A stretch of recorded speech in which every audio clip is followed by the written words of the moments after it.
In Daniel chapter 6, we see Daniel as an exile living in the kingdom of the Medes and the Persians, the second worldly kingdom. But even though Daniel lives in this kingdom, he never forgets that he is a citizen of the kingdom of God.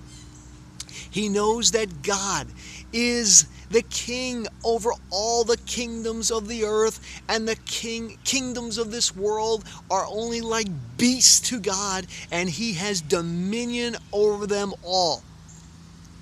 Daniel begins to distinguish himself among all the high officials in the kingdom of the Medes and Persians. And the other high officials are envious of Daniel.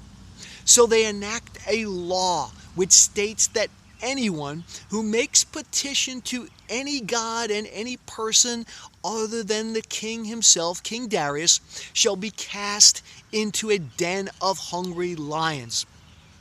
They accuse Daniel to the king before the king because they observe Daniel making petition to God even after the law was enacted.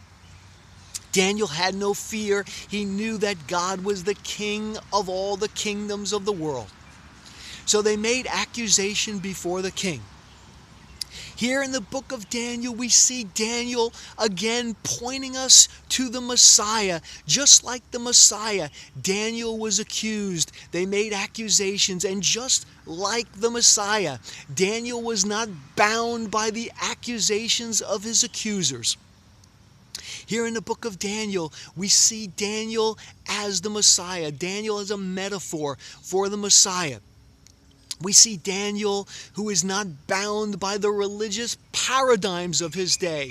The laws could not contain Daniel. Daniel was above the religious paradigms, just like Jesus was above the religious paradigms of his day.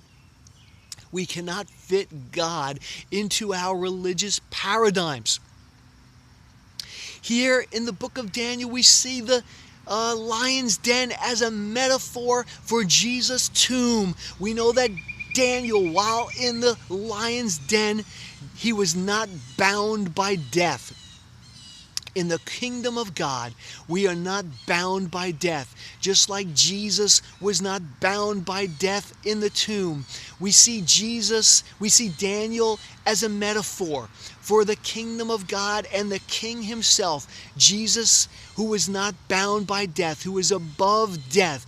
Death has no hold on Jesus, and death has no hold on us. We are not bound by death. We walk and live and move and exist in the kingdom of God.